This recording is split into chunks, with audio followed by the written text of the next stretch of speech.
arparadio.com की प्रस्तुति इतिहास का अभ्यास। वाचक स्वर कंचन। ऋग्वेद काल का धार्मिक जीवन। पहला, प्रकृति उपासना से प्रकृति देवताओं की उपासना। प्रकृति से प्राप्त नैसर्गिक शक्तियों से प्रभावित होकर जीवन में प्रकृति की शक्तियों की उपयोगिता को समझकर आर्य इनकी पूजा करते थे। आर्य प्रकृति पूजक थे। प्रकृति के इस भिन्न भिन्न रूपों की पूजा करते समय ये वस्तुतः प्रकृति के अलग अलग देवी देवताओं की पूजा करते थे, जैसे इंद्र वर्षा का, वरुण जल का, रुद्र आंधी तूफान का, सूर्य अग्नि का देवता था। दूसरा, प्रकृति का मानवीकरण। स्वर्ग के देवता। वरुण आकाश का देवता था। वरुण एकमात्र जल का देवता था। वह सबसे बड़ा देवता था जो कि संसार के सब रहस्यों को जानता था। ऋग्वेद में अनेक ऐसे मंत्र हैं जिसमें इस देवता से क्षमा याचना की गई है। सूर्य, अंधकार को नष्ट करने वाले सूर्य को मुख्य देवता माना जाता था। ईरान और यूनान में भी सूर्य पूजा होती थी। सूर्य के रात के समय में अव्यक्त रूप को सावित्री कहते हैं। उषा, ऋग्वेद में उषा को प्रकाश, चेतना और उत्साह देने वाली देवी माना गया है। विष्णु, सृष्टि के संरक्षक देवता के रूप में मान्य है विष्णु। प्रजा की पुकार पर विष्णु अवश्य सहायता प्रदान करते हैं, ऐसा माना जाता है। इंद्र देवता की पूजा इसलिए की जाती है कि वह अपने उपासकों को युद्ध में शत्रु से बचाने और ठीक समय में वर्षा करें और उन्हें धन धान्य से परिपूर्ण कर दे। विश्व का सबसे बड़ा और शक्तिशाली देवता इंद्र को माना गया है। विश्व का सर्वाधिक शक्तिशाली देवता इंद्र की सहायता के लिए मरुत देवता थे। वायु, इसकी पवन देवता के रूप में उपासना की जाती थी। रुद्र, आंधी और तूफान के देवता थे। रुद्र की स्तुति करने में गलती होने पर ये आक्रोशित हो जाते थे। पृथ्वी के देवता। अग्नि सूर्य की भांति प्रकाशवान है। उसे आहुतियों का स्वामी कहा गया है, क्योंकि यज्ञ में अग्नि के माध्यम से ही आहुतियां देवताओं तक पहुंचती हैं। अग्नि की पूजा प्राचीन देशों यूनान, रोम व ईरान में भी प्रचलित है। ऋग्वैदिक आर्य पृथ्वी को देवी मानकर उसकी पूजा अर्चना करते थे। तीसरा, स्तुति। आर्यों की पूजा करने की रीति बहुत सरल थी। वर्तमान युग की तरह न तो कोई मंदिर बनाए गए थे और न ही मूर्तियों का निर्माण किया गया था। केवल प्रकृति का मानवीयकरण करके देवी देवताओं की स्तुति की जाती थी। आर्य देवता को प्रसन्न करने के लिए ऋग्वेद में रचित ऋचाओं को गाया करते थे। परिवार में सब मिलकर मंत्रों को बोलते थे। देवताओं को खुश करने के लिए मंत्र खुली वायु में पढ़े जाते थे। गृहस्थ जीवन यापन करते हुए ही देवी देवताओं की उपासना की जाती थी।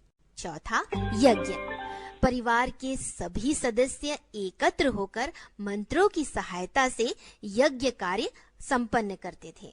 आर्य इंद्र, वरुण, विष्णु इत्यादि देवताओं को प्रसन्न करने के लिए यज्ञ हवन करते थे।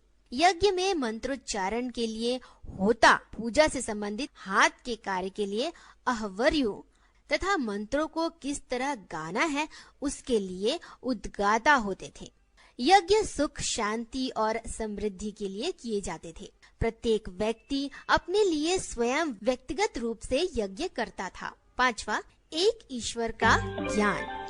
ऋग्वेद की ऋचाओं में लिखा है कि ईश्वर एक ही है। कवि उसे इंद्र, वरुण व अग्नि आदि अलग अलग नामों से पुकारता है। आर्य प्रकृति के अनेक देवताओं की उपासना करते थे, लेकिन उन्हें ज्ञान था कि ईश्वर एक है और वही अन्य देवताओं की शक्ति का स्रोत है। ऋग्वेद के एक मंत्र में कहा गया है कि सबका रचयिता ईश्वर महान है। वह सबको जन्म देता है, वह सबकी सहायता करता है, वह सब पर राज्य करता है, वह एक है और सभी देवताओं में वही है। अन्य उसे जानना चाहते हैं। छठवां, धार्मिक विचारधारा। आर्य गर्भवादी थे। ऋग्वेद में स्वर्ग और नरक के संबंध में जानकारी दी गई है। स्वर्ग में आत्माएं सुख का अनुभव करती हैं, जबकि नरक में गलत काम करने वाले दंड भोगते हैं। आर्थिक जीवन। पहला, कृषि। ऋग्वैदिक आर्यों की अर्थव्यवस्था का प्रमुख आधार कृषि था। कृषि उन्नत अवस्था में थी। ऋग्वेद में हल, बैल, भूमि की सिंचाई, भूमि की उर्वरता बढ़ाने, खाद आदि के उपयोग का वर्णन किया गया है। आर्य मुख्यतः जौ व धान की खेती करते थे। इसके अलावा मूंग व उड़द भी उगाया जाता था। कृषि वर्षा पर निर्भर थी। सिंचाई के लिए नहरों, कुओं व झीलों का उपयोग किया जाता था। दूसरा, पशुपालन। ऋग्वैदिक आर्य कृषि के अतिरिक्त पशुपालन का भी व्यवसाय करते थे। देवताओं से आर्यों ने पशुधन वृद्धि के लिए आराधना भी की है। आर्यों को मुख्य रूप से पशुचारक कहा जा सकता है। गाय को उत्तम धन माना जाता था। गाय मुद्रा के रूप में लेन देन के लिए प्रयुक्त होती थी, यानी गाय क्रय विक्रय का माध्यम बन गई थी। धार्मिक कार्य जैसे पुरोहित को गाय दान में दी जाती थी। दूध और दूध से बने पदार्थ आर्यों का मुख्य भोजन था। गाय बैल की खोल अन्य उपयोग में भी आती थी। आर्य गाय के अतिरिक्त भैंस, भेड़, बकरी, घोड़ा, हाथी, ऊंट को भी पालते थे। तीसरा, उद्योग धंधे। ऋग्वेद में तांबे या कांसे के अर्थ में प्रयुक्त आयस शब्द से स्पष्ट होता है कि आर्यों को धातु कर्म का ज्ञान था। व्यवसायों के रूप में बढ़ई, लोहार, चर्मकार और बुनकर आदि शिल्पकार किया जाता था। बढ़ई युद्ध के लिए रथ और बैलगाड़ी निर्माण का कार्य करता था, इसलिए उसे समाज में सम्मान की दृष्टि से देखा जाता था। लोहार बर्तन, फलक और हथियार निर्माण का काम करता था। आर्य कताई बुनाई कर वस्त्रों का निर्माण करते थे। ऋग्वेद में भिषक यानी चिकित्सक का भी उल्लेख है। पांचवा, व्यवसायिक संघ। आर्यों ने व्यवसाय के लिए अलग अलग संघ बना लिए थे, जिन्हें गण या व्रात कहा जाता था। पांचवा, व्यापार। आर्यजन व्यापार 3 प्रकार से करते थे। पहला, वस्तु विनिमय यानी एक उपयोगी वस्तु के बदले दूसरी आवश्यक वस्तु लेना।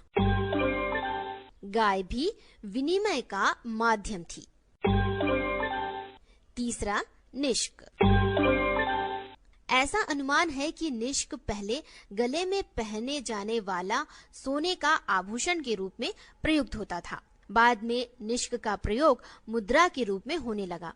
विदेशों से व्यापार करने के लिए व्यापारी समूह के रूप में जहाज से एक स्थान से दूसरे स्थान जाते थे।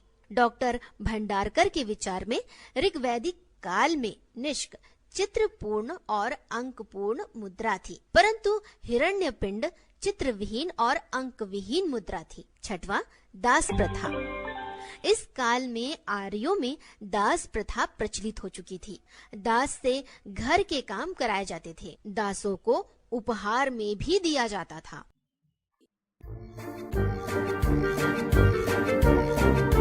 arparedio.com की प्रस्तुति इतिहास का अभ्यास।